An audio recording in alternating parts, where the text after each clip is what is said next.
Hi, I'm French Grandmaster Fabien Libiszewski, and welcome on this course on the Petroff Defence. Petroff Defence is a very solid way to meet 1e4. It's a very solid and reliable opening, which was chosen by many top Grandmasters and elite players. I can think recently at Fabiano Caruana or Jan Nepomniachtchi, who chose to play the Petroff as their main weapon against 1e4 and won the candidates tournament using it against e4. So it's very solid, but at the same time you can counterattack your opponent, and if white tries too much, you can win, of course. So it's not just an opening to trying to equalize and make a draw, but actually it can be a fighting game, of course. So the idea of the Petroff is to meet e4 by e5, and after knight f3, instead of protecting the pawn on e5, playing knight f6 to counterattack the pawn on e4. So you can see each one attacks the opponent pawn.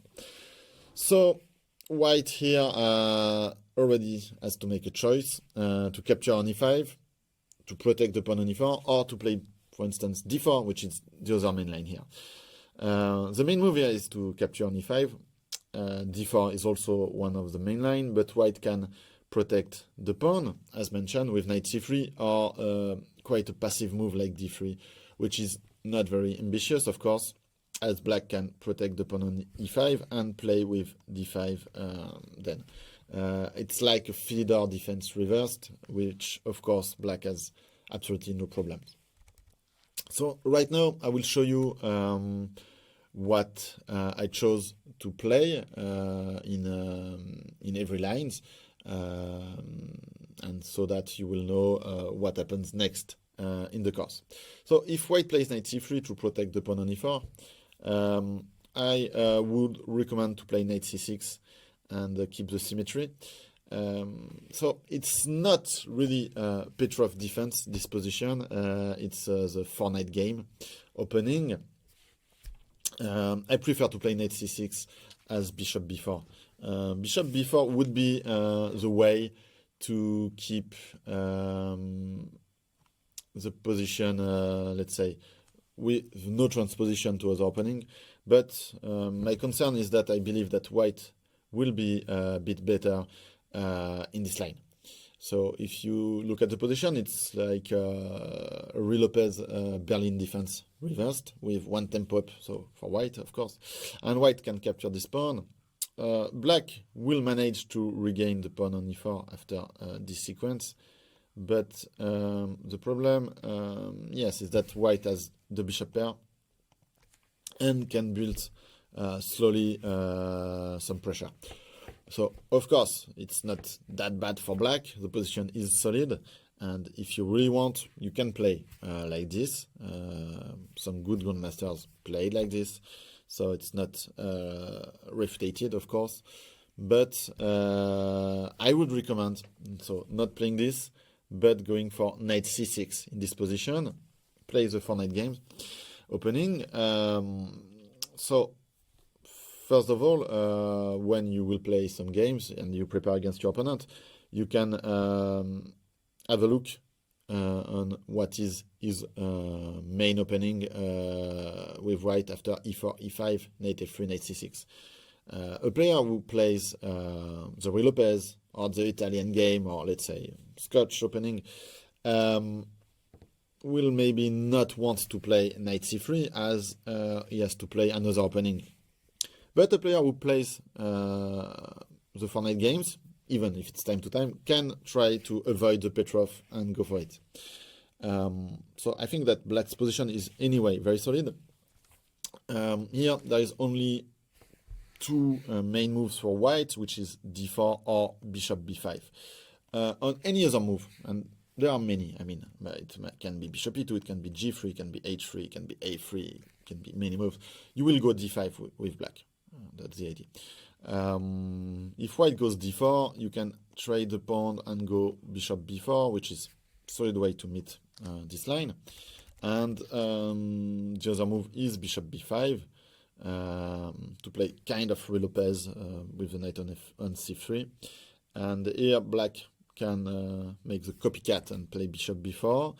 Bishop d6 is a move, bishop c5 also, but the move I will recommend in this course is knight d4, which I believe is the strongest one, and yes, quite convincing, because I played myself time to time the 4-knight games, and knight d4 is, okay, according to me, the most unpleasant way to face this opening as white.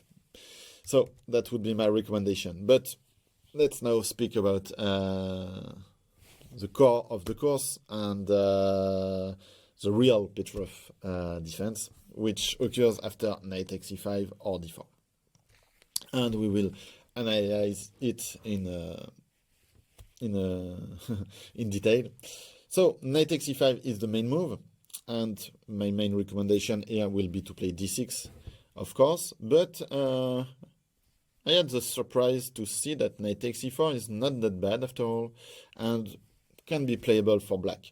I saw some strong grandmaster like Vieropons playing it in classical games. I mean, not on Blitz or stuff on internet.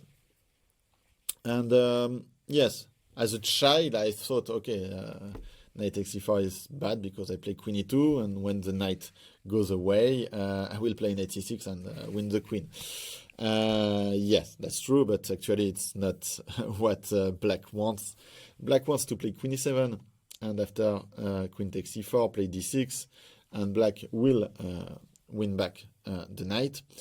And what white can do for the best lines is to go in an endgame, which is close to equality, maybe slightly better for white, but not more than that.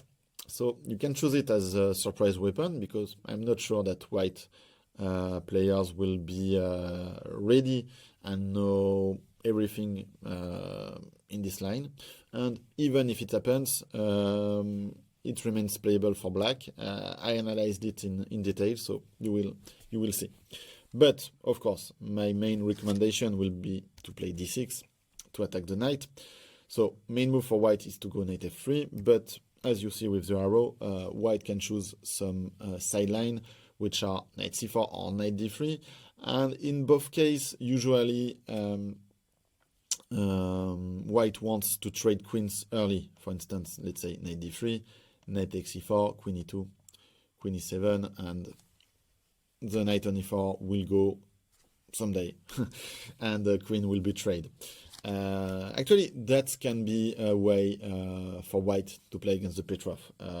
Really try to find theoretical advantage, because anyway, I think there is none, but just to have a playable position. So this try to trade queens early is possible, and actually it can also happen after knight f3, knight takes e4, and playing queen e2 here on move 5, and after queen e7 playing d3, and the knight has to go back, and you can see queens will be traded. Here the main move is bishop g5, but anyway, it's like middle game without queens. All pieces are on board except queens, yes. And yeah, actually I cannot say black has any problem, but it's just a game with no forcing play, so yeah, why not playing like this with white? So after d6, knight f3, so it's the main move, so we capture back the pawn on e4, and I mentioned, yes, queen e2 is possible, and white has many options here to avoid main lines. They can play d3, they can play bishop d3, they can play c4, yeah, they can make various tries, and we will analyze it in detail. But here there is two main moves for white. So d4, of course, by far is the main, but more and more often white try their luck with knight c3 here. So the idea for white is that when black captures, they take with the d pawn, and white has a good central control playing like this, because you can see both pawns control some squares. They will develop quickly the bishop, put the queen, play long castle, have control of the d file, and they want to play with opposite castle. White play long castle, black play short castle, and they want to have some unbalanced game, which is interesting. Let's say like this: long castle, h4, and so on. So you have seen probably many games in this line, and yeah, okay, it's playable for black for sure, and you can analyze this. But my recommendation here would be to play knight f6, and just to go back. Yeah, white can feel a bit frustrated by this move knight f6, I believe, because they wanted to play with long castle, a sharp game, and knight f6 keeps the game under control with black. We keep more or less symmetrical pawn structure, and it's very solid, and I believe it's quite good. I will not recommend you to play a move and have a worse position just to avoid playing opposite castles, of course. I just believe that it's as good as knight xc3, and it's a solid way to meet this line. So we will have a look at this in detail. Here the main move is d4, so we will go d5 and have this typical Petroff pawn structure. Usually white goes bishop d3, and as you can see, pawns are completely symmetrical. The main difference is that black has this knight on e4, which is active, of course. White's knight is on f3, and white, as being white, has one more one developing move more than black, which is the bishop on d3, and they can use the fact that the knight on e4 is protected just by the d5 pawn, and play quickly c4 to put some pressure on the center. So here this is by far the main position of the Petroff defense, and black tried many different approach in this position. Bishop d6 is quite popular and was played a lot by Caruana and Nepomniachtchi, for instance. Yeah, it's playable. It's a good move, of course. The old main line, I want to say, is knight c6 and bishop e7. The idea of the knight on c6 is to jump on b4 in this kind of position. So white usually keeps his bishop, and you can castle, and you see, you release some pressure on the knight on e4 playing this way. And there was thousands of games with this position like this. Yeah, that's completely possible also. And what I will recommend in this course is to play bishop f5, which is a modern way to play this opening. Actually, I don't believe that it's a better way to play than bishop d6, for instance, but it's not worse at all. and actually, why not? I think there is less material on this approach, and that is interesting anyway, and that's why I chose this one. So the idea is to develop the bishop, protect the knight on e4, and when white castle, we develop with bishop on e7, and so the idea now the knight on e4 is protected is that if white goes c4, you can trade and play this position, which is interesting for both sides, I have to say. White has an isolated d pawn and some activities to compensate, of course, but in the long run, you can try to attack this pawn if you manage to trade pieces. So you have your trumps, and of course white can play rook e1 first, castle, and go c4 now, that black cannot take. So c4 looks fine, and another move which is interesting is knight d2, as black, if they capture knight x d2, now that the rook is not on f1 anymore, the knight doesn't attack the rook, so white can play bishop takes f5. But our idea is to go knight d6 here and trade the light square bishops. Anyway, we will analyze this position in detail because it's not over at all. White has some ideas here. But c4 is the main move, and one more time this knight c6 in order to jump on b4. And when white trade on d5, you can take with the queen, and main line is knight c3, we trade on c3, we exchange light square bishop, and rook e8, and we trade two minor pieces, and black's position is very solid. There was some top games in this position. We will have a look at all this, and I believe that it's a very good way to meet this main line of the Petroff. And so other stuff we will deal with in the discourse, of course, is d4 on move 3, which is the other main move to face the Petroff. I will recommend to take on e4. Taking on d4 is another way to play here. It's different. White usually goes e5, knight e4, sorry, queen takes d4, and we go d5 to protect the knight. White takes en passant, knight takes d6, and you can see that it's very symmetrical. Both central pawns were exchanged, but white has a slight initiative here with pieces a bit more active. I believe it's possible to play this with black, and you can trade time to time. I prefer, nevertheless, to play knight takes e4, but that's an option. I just wanted to mention it. So knight takes e4, and here white has two choices. So bishop d3 is the main move to develop the bishop and attack the black knight. But if white is tired of the symmetrical pawn structure, they can try d takes e5, which is, of course, a try to play something else. Here, I will recommend to go d5. I have to say that bishop c5 is possible. I will show you it very briefly, because the move works, I have to say. And if you have a very good memory, you can go for it, and it ends in a draw. Okay, of course, white can play different lines, but the main line, let's say, goes into a fast draw.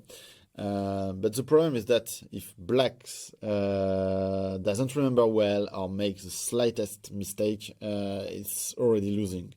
So it's not for everyone's taste to go for lines like this. But if you have a very good memory, and if draw is a good result for you in a game, you can go for it. But I would suggest to go d5. The idea is that after bishop d3, you can go knight c5, and by playing d5, you put a pawn in the center of the board, you open the diagonal for your light square bishop, so it's quite normal. And it's clearly more easy to play this than bishop c5, as you have less to remember. I mean, even if you're not sure about theory, it's a playable position, so it's easier. So knight d2 is the main move, and you can trade this knight. Nothing wrong about it, but I will focus on this queen d7 move, which is a nice discovery by Caruana. The idea is simply that if white want to trade the knight, you take back with the pawn, and they cannot play queen takes d8 here, but the queen is on d7. And the idea is to keep the knight on e4, so that after bishop d3, you can go knight c5.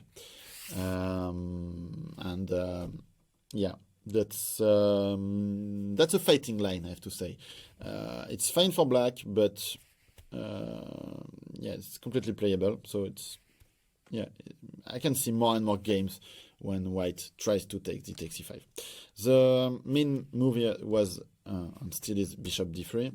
So we can go d5 to protect the knight. That's my recommendation.